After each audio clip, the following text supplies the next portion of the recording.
제가 금요일 방송 때도 말씀드렸지만 우리는 생각보다 그렇게 한 사람만을 바라보는 그런 멋진 드라마 속의 주인공 같은 성격을 갖고 있지 않습니다.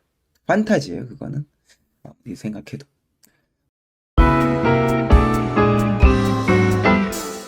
뭐 여러분들이 저는 증명이 보이겠습니다. 그럼 제가 말리진 않겠지만 저는 어디까지나 이제 연애를 고민을 들어주고 잘 될 수 있는 방법을 좀 알려드리고 쉽게 연애를 할 수 있는 방법을 알려드리는 입장으로서 오히려 그런 순애보적인 사람이 아니라고 본인을 인지하는 게 더 연애를 쉽게 다가갈 수 있는 방법이긴 합니다. 처음 들으시는 분들이 오해하실까봐 말씀드리는데 연애를 쉽게 접근한다고 해서 연애를 가볍게 본다는 건 아닙니다. 가볍게 보는 건 아니죠.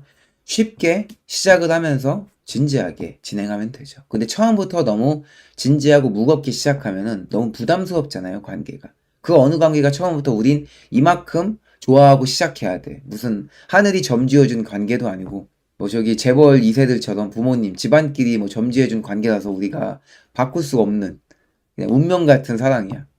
그런 게 아니잖아요. 드라큘라가 만년 만에 다시 만난 사랑이야. 이런 게 아니잖아요. 우리의 인생은 고작 100년도 채 못 사는 아주 짧은 수명을 가지고 있죠.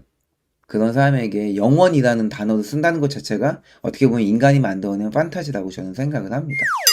그래서 여러분들이 그런 판타지, 영원이라는 판타지에 갇혀 살면은 당연히 연애가 어려울 수밖에 없죠. 그건 연애뿐만이 아니라 어떤 걸 접하시도 해도 그런 식으로 접근하시면은 어려울 수밖에 없는 것 같아요. 뭐 예를 들면은 우리가 어떤 게임을 1렙부터 키우는데 내가 이 게임을 무조건 만렙까지 무조건 찍을 거야. 그 초고수가 될 거야. 그래서 처음부터 완전한 장비를 맞추려고 하면은 만렙 전까지의 컨텐츠를 즐길 수가 없죠.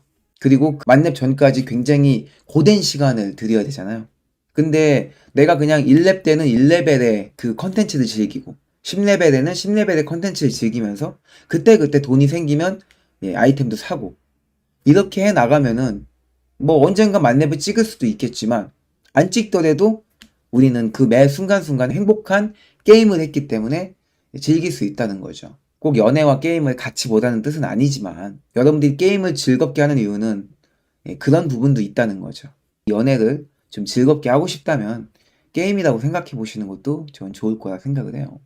처음 만날 때는 처음 만나는 관계에 어울리는 그 안에서의 설레임과 재미를 찾고 처음부터 사귈 걸 생각하고 처음부터 막 10년 만날 거 생각하고 처음부터 결혼을 전제로 생각하고 이렇게 접근하면은 당연히 하는 나도 힘들고 듣는 사람도 지치고 서로 부담스러울 수밖에 없다는 거죠.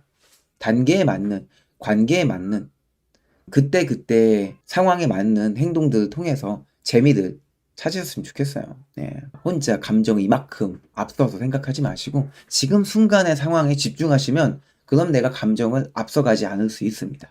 물론 그렇다고 완전하게 통제는 안 되겠지만 그렇게 노력은 해볼 수 있다는 거죠. 그리고 이건 노력이라고 말하고도 참 어려운 게 너무나 당연한 부분인 것 같아요. 오히려 앞서가면서 생각하는 게 노력해야 될 부분이 아닌가 싶습니다. 그 순간에 충실하는 게 어떻게 보면 너무나 당연한 거고 노력하지 않아도 해야 되는 일들이라고 생각해요. 여러분들을 위해서라도 더더욱.